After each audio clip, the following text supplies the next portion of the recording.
Hello everybody and welcome to the maths skills lesson on log analysis. Now this lesson is more aimed at the year 2 students, but of course if you're doing further maths in year 1 you'll still have the mathematical knowledge to be able to engage with this lesson as well. Now, lower down the school, when you're studying Key Stage 3, GCSE, and even to a great extent at Year 1 A-level physics as well, a lot of the equations and a lot of the relationships between variables that you come across are all part of a three-term equation. Now, the classic example, of course, would be speed is equal to distance over time.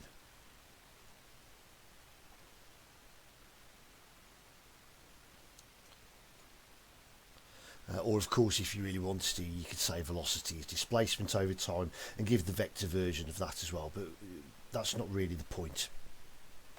Now, whenever we get these three-term equations and we try to plot them on a graph, if we have, let's just say, time on the x-axis and we have our distance on the y-axis, the graph will give us a straight line which will go through the origin. We obviously know from GCSE that that relationship is known as a directly proportional relationship. From the graph, we can then work out the gradient of the graph, and the gradient of that graph, remembering that to work out gradient, we do dy by dx. Well, the gradient of the graph on the y-axis, the change in y will be the distance, divided by the x-axis, which is time, which of course is just speed again. Now that's obviously useful to us because we know, being a directly proportional relationship, it is a straight line and therefore we can calculate the gradient very easily. However, now that we're getting into the slightly more complicated physics in A-level, especially in year 2, we do come across some relationships that aren't as simple as a three-term relationship and don't, when we plot them on a graph, give us a straight line. To give you an example of where we find a non-directly proportional relationship, we can look at the kinetic energy equation, which of course is a half mv squared. Now if we were to go straight in and plot a graph of velocity on the x-axis and kinetic energy on the y-axis, the graph would look like a y equals x squared graph, which is going to look something along those lines.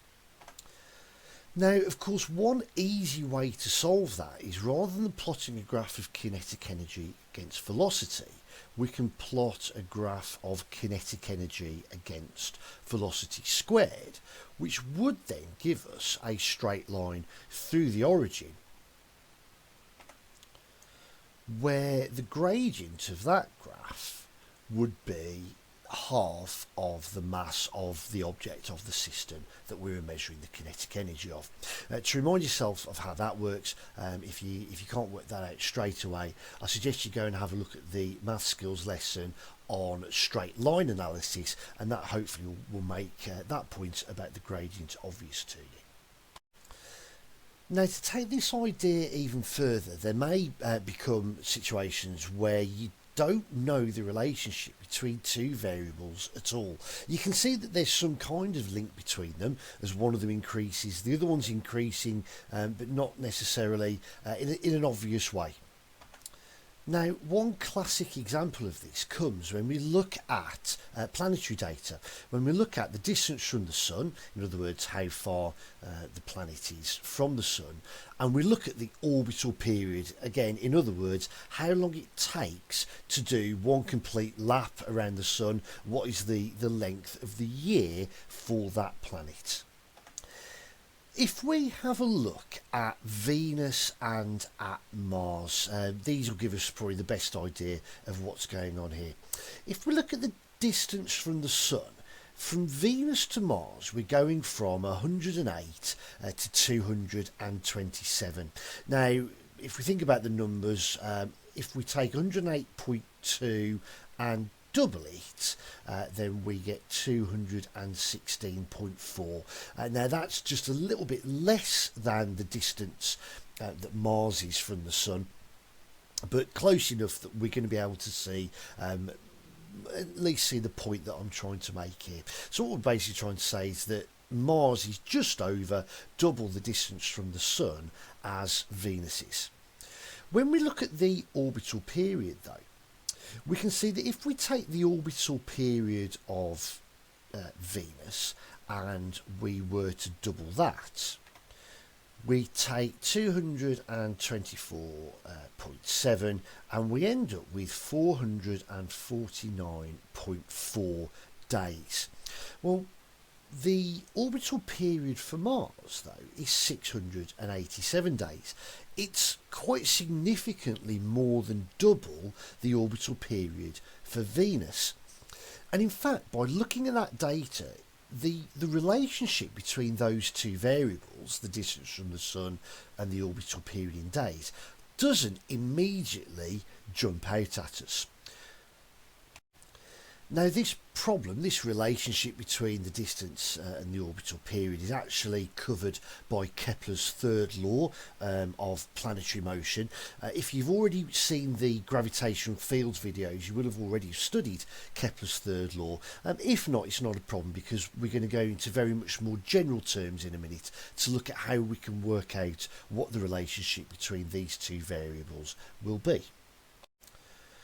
What we'll do now is move into very general terms. So we're going to take two variables, A and B. And when we look at these two variables, A and B, we can see, again in general, that there will be some link between them, but we're not quite sure what that link is going to be. Therefore, we're going to set these two variables as proportional to each other, but raising B to some power P that we need to determine. Now, as soon as we see that proportional sign, as usual, we always want to replace it with an equal sign and some constant of proportionality. So we will do exactly that, and we end up with the equation A is equal to K, where K is our constant of proportionality, multiplied by B to the power P.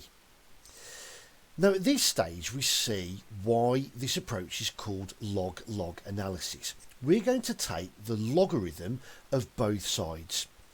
Now it doesn't really matter which base of logarithm you take. If you want to take log base 10, you can, and the approach will work. For the purposes of what we're looking at today though, we're going to take the natural log of both sides, where of course the natural log is log to the base e. But the reason why we do that in physics is because exponential relationships or exponential decay relationships crop up quite a lot, especially in year 2. When you look at capacitor discharge, when you look at nuclear decay, we get these exponential decay relationships quite often. So for our purposes, we're going to stick with natural log, but as I said before, you can approach this from log to the base of any power that you so wish. So let's do that then. We will take the natural log of A on the left hand side, and then on the right hand side we will have log of K times B to the power of P. Now on the right hand side we're going to have to do a little bit of algebraic manipulation first. The first log law that we need to remind ourselves of is that if we have the log, I'm just going to do log again in general terms, of two variables, let's call them x and y multiplied by each other, then that is equal to the log of x plus the log of y. We can therefore split our variables in the brackets and end up on the right hand side with natural log of k plus natural log of b to the power of p. The next stage is to look at a second log law, where log of x to the power y is equal to y multiplied by the log of x. And what we can now do is apply that to our power of p that we have up here. And what we're left with is the natural log of a is equal to the natural log of k. And then if we apply the log law that I've written in green, this log of b to the power of p becomes p, the power, multiplied by the log of b. The next stage of this approach is to draw a graph, and you can see that just in the top right hand corner I've brought forward that equation from the last slide. I have rearranged the order a little bit. I've switched around the natural log of k and the p log b bit, but the reason behind that will become clear in a moment. Now if you were to take your data and obviously work out the natural logs of all the data and plot a graph of log A against log B, what you will end up with is a straight line with a y-intercept.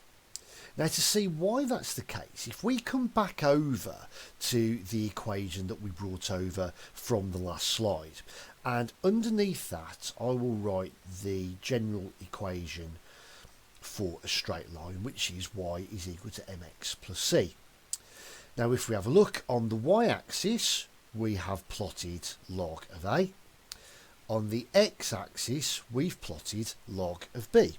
So therefore, we can already see the facets of that straight line, general straight line equation graph starting to fall out. What becomes interesting at this point is that we can now see that the gradient of that straight line will give us the power in the original relationship of A is proportional to B to the power of P. Suddenly, by doing this log-log analysis and turning it into a straight line, which is good for us because we can now start to work out gradients, we can see that the gradient of this graph, the log A against log B graph, gives us the power in the relationship A is proportional to B to the power of P. So the gradient is now equal to that power. We can also see that the y-intercept is the natural log of k. So the natural log of k is the y-intercept. Now in order to at least get a value for all of the constants for k, what we can do is take e to the power of that y-intercept, which of course will give us e to the power of the natural log of k, and well, I know a maths teacher will probably tell me off just for saying cancel out. We do see that when we do e to the log of something, it just becomes whatever the something is, and therefore e to the power of the y-intercept will give us the value for that constant k. Now obviously everything there so far was done in very, very general terms. If I just very quickly show you how that might work in practice, and we'll go back to the kinetic energy equation, E is equal to a half mv squared. Let me just show you that again, but now taking this in a more definite idea. So once again, stage number one is we're going to take logs. Okay, so we'll do the natural log of the kinetic energy is equal to the natural log of all of that, a half mv squared. Now again, on the right hand side, we're going to follow the same process. We'll split our variables, so we end up with the log of v squared plus the log of m over 2, half the mass. And then our second stage is we bring the power down to the front, and we end up with 2 log of v plus the log of m over 2 is equal to the log of the kinetic energy. The next stage would then be to graph that. So you need to graph the log data. Okay, so for our purposes we would do log of the kinetic energy on the y-axis, and we will do log of the velocity on the x-axis. And as I said, we're going to be expecting a straight line with some kind of y-intercept. The next stage we're going to do is we're going to work out the gradient, and as we said before, we're expecting the gradient to equal the power in that relationship. So in other words, when we look at this, the gradient of this graph should therefore in theory equal 2. Remember, y is equal to mx plus c, and therefore we're expecting the gradient of this graph to equal 2 because it's a squared relationship. The fourth step is that the y-intercept will equal the constants, and therefore the y-intercept here should give us the natural log of half of the mass. And therefore, if we were to do e to the power of that y-intercept, we should then get a value for half the mass fall out of it the other end. So if you want to have a go at this yourself, here again is the data for the planets from Kepler's third law. If you are going to try this yourself, distance from the sun we normally label as r, and orbital period we normally label as a capital T for time period. On the graph, I suggest you do natural log of t on the y-axis and natural log of r on the x-axis. Just a little note though, if you do want to get the proper data out of it, especially if you've already looked at the gravitational field topic and you want to confirm the constants in the equation there, just be careful and note that when we're looking at the distance, we're in 10 to the 6 kilometres, which is therefore obviously 10 to the 9 metres. And when we're looking at orbital period, that is given in days. I suggest you convert that into seconds, so therefore multiply that by 24 and by 60 to convert that into seconds if you do want to get those proper numbers out. If you don't, these are just conversion factors and the data will still work and you'll still get the correct value for the gradient. But if you do want to get the correct value for the y-intercept, then at that point I do suggest that you do those conversions and make those conversions. Now, I'm not going to give you the answer to this, mainly because I don't want to sort of give too much away for the gravitational fields topic if you haven't already watched that. If you do give it a go, you can always come and see me and show me what you've got, or drop me an email and show me what you've got as the answer, and I'll tell you whether you're right or wrong on that. So in summary then, if we have two variables that are linked together but we're not quite sure what that relationship is, if we generalise that to say that one variable is proportional to the other to the power of p, we just follow the log-log analysis process. We take the log of both variables and then we plot our log-log graph. Natural log of A on the y-axis and natural log of B on the x-axis. We then get a straight line with a y-intercept where the gradient of that line is the power in that relationship, and the y-intercept gives us the natural log of the constants of proportionality. So that's it for this lesson. I hope you enjoyed that and got something out of it. As usual, if there's any questions, please get in contact with me, and I'll see you next lesson.